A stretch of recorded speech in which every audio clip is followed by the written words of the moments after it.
telling me by the way. Èmi ọmọ Ìjẹ̀bú ọmọ alárẹ̀. Ayé wo la ò jẹ́ rí? Tell them, let them know say wọ́n lè bá. Then they see us as they emulate. Then one begin they imitate. Maybe someday they go graduate. Many people no know how far Baba I see they go. Owó lọmọ gbàgbé òṣì. Ìjẹ̀bú Àwùjalẹ̀. Ìjẹ̀bú ọmọ alárẹ̀. Kékeré Ìjẹ̀bú o. Àwọn tó mọ̀ wá o. Àgbà Ìjẹ̀bú o. Àwọn alábòsí o. Ẹ káàbọ̀ sí ayẹyẹ ńlá tó fi àṣà, ìṣe, ẹwà àti ọlá ilẹ̀ Yorùbá tó fi ń gbé lárugẹ.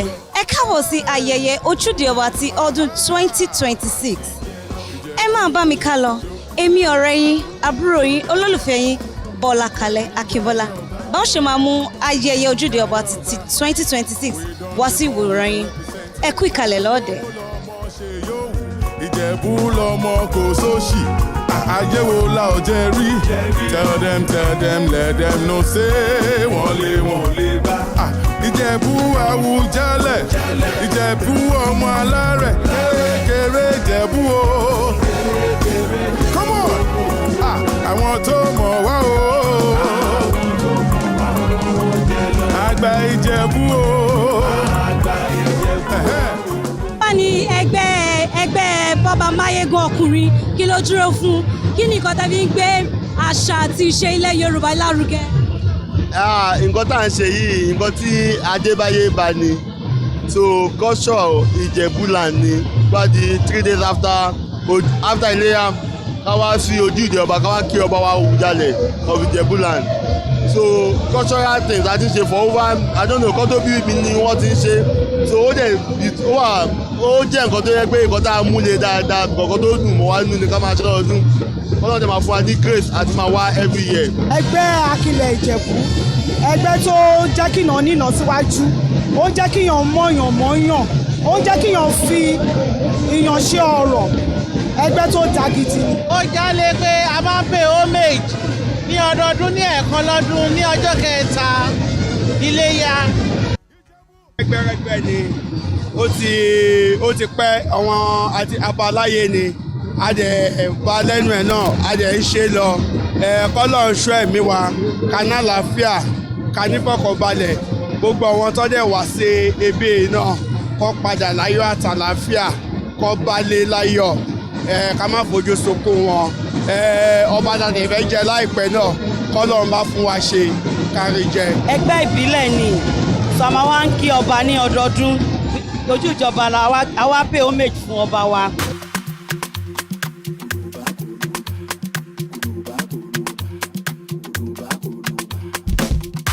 Alóyinlo Òde wálé agbẹ́dẹ́gbẹ́ ọ̀rẹ́ o.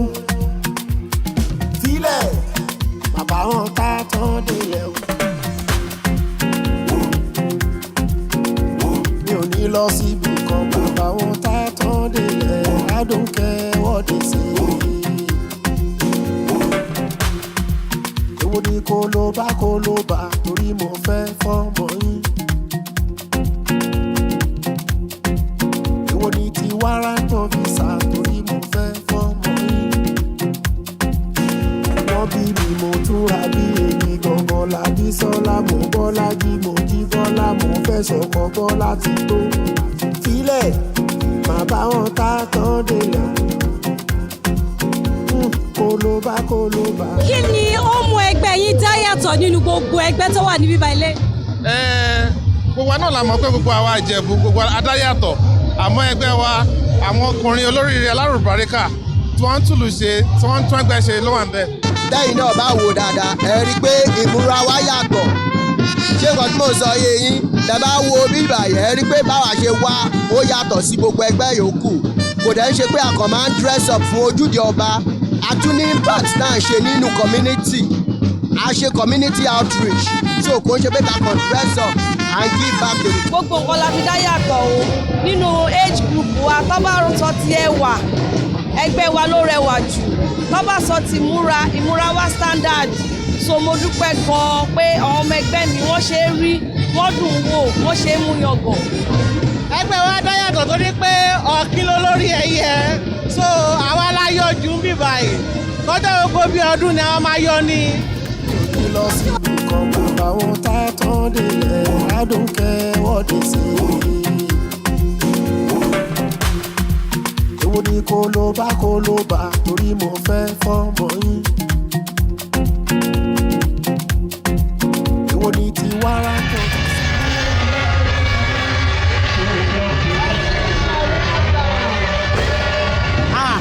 ẹgbẹ́ wa yàtọ̀ o a ti ṣe nǹkan mèremère though a ṣẹ̀ṣẹ̀ gbórúkọ ní last year ni but first time wa I give back to the community and this year also a ṣe a very big project by renovating and developing a health center that has been abandoned for a very long time and it is very big one thank God for that. jálé lórí pé àwọn ọmọ tí wọ́n bí nígbà tí Àwùjalẹ̀ gorí oyè between 1959 sí 1961 ìdí ẹ̀kan ṣe ń pè ní rẹ́gbẹ́rẹ́gbẹ́ our age mates nìyẹn between 59 and 1961. kájọ́ ọmọ ọba wa làkọ́bí ọba so a yàtọ̀ sí gbogbo wọn ìmúra wa gan wà á ti rí so I'm wishing all others happy celebration.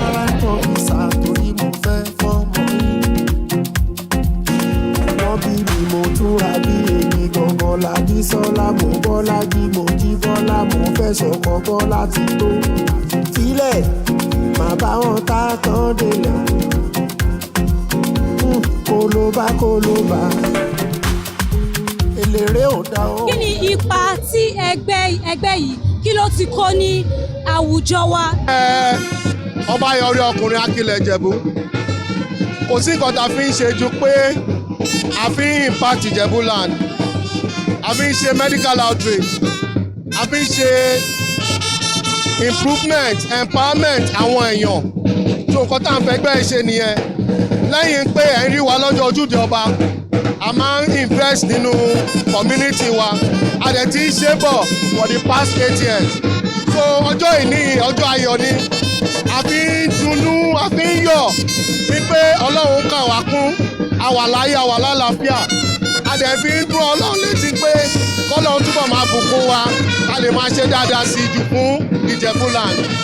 ẹgbẹ́ Ọbáyọrí a ti kó ipa púpọ̀ rẹpẹtẹ gan o bí gẹ́gẹ́ bí àwa ẹgbẹ́ Ọbáyọrí ti Idris Tèmítọ́pẹ́ Akilẹ̀ Ìjẹ̀bú èní ìgangan la pé ọdún karùn-ún tá gborúkọ a wá lọ sí ilé àwọn ọmọ aláìní ìyá àti àwọn arúgbó a lọ ṣe wọ́n lóore a gbé oúnjẹ oríṣiríṣi lọ fún wọn a fẹ̀mí ìmoore wọn wípé èní ìgangan ló pé ọdún karùn-ún tí a gbọ́ orúkọ pẹ̀lú ayọ̀ tí ẹnìkọ̀ọ̀kan wa tí a fi ẹnìkọ̀ọ̀kan wa ṣàwátì ó jẹ́ ìdùnnú fún wa ó tún bá ẹgbẹ́ yìí tún jẹ́ ẹgbẹ́ tó jẹ́ wípé a ti ṣe ribiribi oríṣiríṣi sí ìlú Ìjẹ̀bú bí omi bí iná bí karamọ́tò aralẹ̀ so oríṣiríṣi la ti ṣe nínú ẹgbẹ́ Ọbáyọrí tiwa yìí.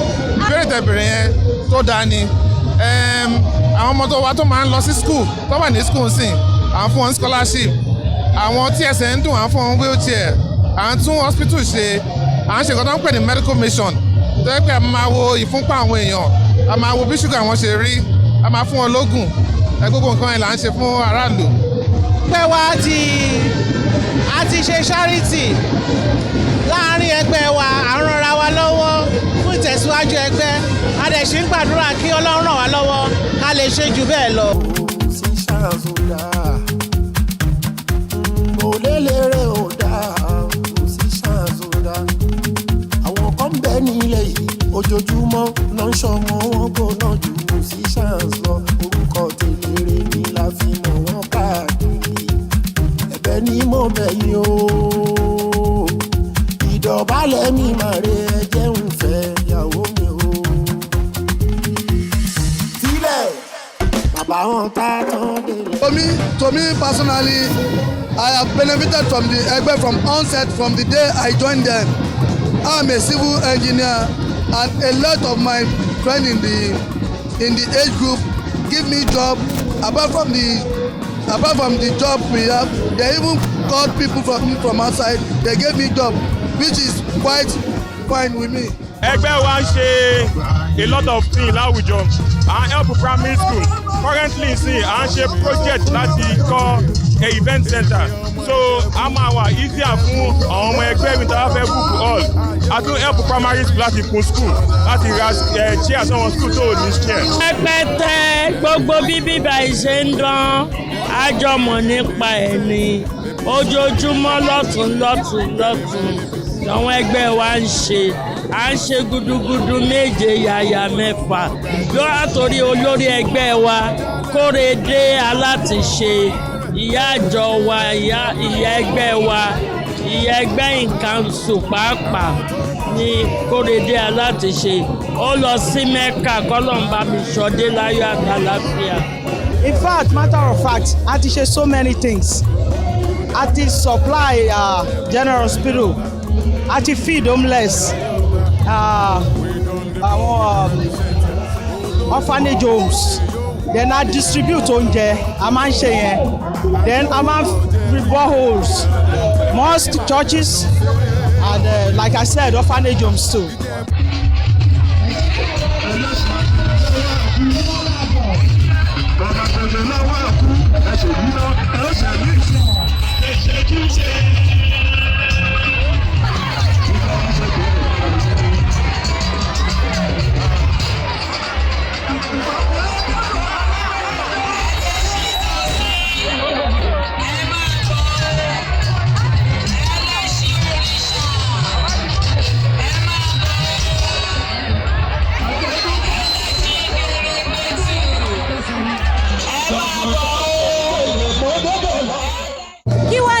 Àwọn requirements láti join ẹgbẹ́ bọ́ba máyégún ọkùnrin. Ó kéré gan-an kọ́tà nídìí ojú pé ẹni tó bí 1974 to 1976 ló jẹ́ ọmọ nínú Ìjẹ̀bú Òde àbí tó jẹ́ ẹni tó fẹ́ Ìjẹ̀bú Òde tó fẹ́ ìyàwó obìnrin Ìjẹ̀bú Òde tó jẹ́ àna wa àbí ẹni tó ti ń gbé ní ìlú tó dira lé over 10 years ó lè ṣẹgbẹ́ tá à ń ṣe. Ìdàwọ̀ sí rẹpẹtẹ o very easy láti darapọ̀ mọ́ wa tẹ́ bá ti jẹ́ ọmọ bíbí inú Ìjẹ̀bú àbí wọ́n bí yín gangan sí ìlú Ìjẹ̀bú àbí ẹ wá jẹ́ aya Ìjẹ̀bú ẹ ti darapọ̀ mọ́ wa nìyẹn. Lága. Kò sí wàhálà just like that. Owó ìwé ẹgbẹ́, aṣọ ojúde ọba àti tá a bá ń ṣe nǹkan a máa dáwó fúnra wa a dẹ̀ máa ń bára wa ṣe dáadáa a dẹ̀ máa ń wá meeting lẹ́ẹ̀kan lóṣù ní every third of the month every third of each month a máa ń ṣe meeting níjẹ̀bú Òde.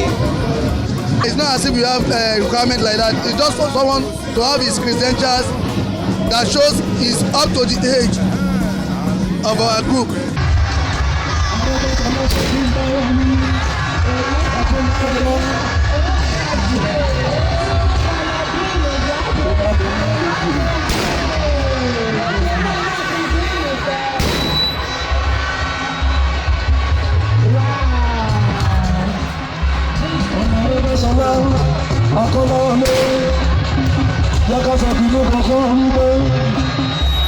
Ìfọ̀tọ́dọ̀ fún Mùsùlùmí lọ́dọ̀ fún Kọ́lá lé.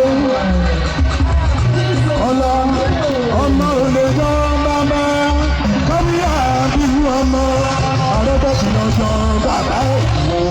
Èèyàn tó bá fẹ́ join Ọbalẹ́yẹ ó máa ní láti mú gbogbo date of birth ẹ̀ wá ó dẹ̀ máa sanwó. For now àyè ń gba bí i 350 400 but now kó bá fẹ́ wá join Ọbalẹ́yẹ Akilẹ̀ Ìjẹ̀bú. Bí ọmọ eye ọmọ ọdún wo ló lè darapọ̀ mọ́ ẹ? Ní oyè ọmọ ọdún yẹn ó bẹ̀rẹ̀ láti 1983 84 85 33 years la fi ń ṣe ẹgbẹ́ Ìjẹ̀bú. Ẹ gbọ́dọ̀ wà ní age range wa 80 81 82 that's all. Láti jẹ́ ọmọ Ògùn State ọmọ Ìjẹ̀bú Òde àwọn ìlú tó súnmọ́ Ìjẹ̀bú Òde ó jẹ́ láti jẹ́ ọmọ ọdún 1985 80 84 83 85. Ẹ ṣe wájú.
ẹgbẹ́ wo lẹ rò pé ó máa gbégbá orókèlè.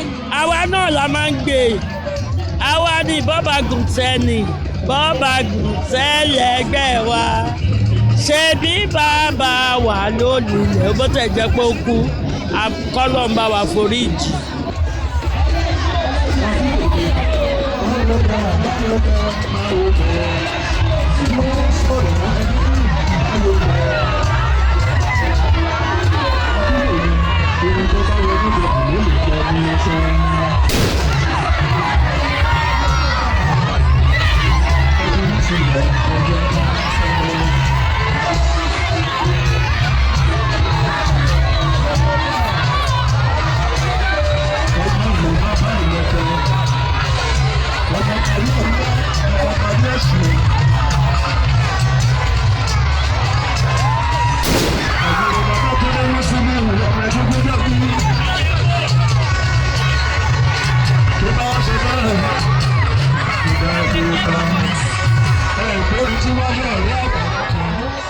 Lónìí a ti rí ẹwà àṣà wa, ìgbélárugẹ àṣà àti ìṣe ọmọ ilẹ̀ káàárọ̀ òjíire, a ti rí àwọn rẹ́gbẹ́rẹ́gbẹ́, a ti rí àwọn ẹlẹ́ṣin, a dẹ̀ ti rí ọ̀pọ̀lọpọ̀ àwọn ènìyàn tí wọ́n tú yáyà láti wá ṣe àjọyọ̀ ayẹyẹ ojúde ọba ti ọdún 2026. Bákan náà, a tún rántí láti bu ọlá fún ọba Síkírù Káyọ̀dé Adétọ̀nà Àwùjalẹ̀ ti ilẹ̀ Ìjẹ̀bú, èyí tí wọ́n papòdà ní ọjọ́ kìíní àná. A dẹ̀ gbà ládùúrà wípé Elédùmarè á bá wa tẹ́ wọn sí afẹ́fẹ́ rere. Ọba eléyìí tí ó máa jẹ́ ọba tó máa tún ìlú ṣe, tó dẹ̀ máa yẹ gbogbo àwọn ará ìlú títí di ọjọ́ mìíràn tá ó tún máa mú ayẹyẹ ojúde ọba mìíràn wá sí ojú ìwòran yín. Títí di ọjọ́ mi, ọjọ́ rẹ̀, ó tún dìgbà bákan náà. Ayẹyẹ ojúde ọba ti ọdún 2026. Àṣeṣetúṣe, àṣeṣetúṣe, àtúnṣe yìí a ó ṣe mí o. Àṣeṣetúṣe.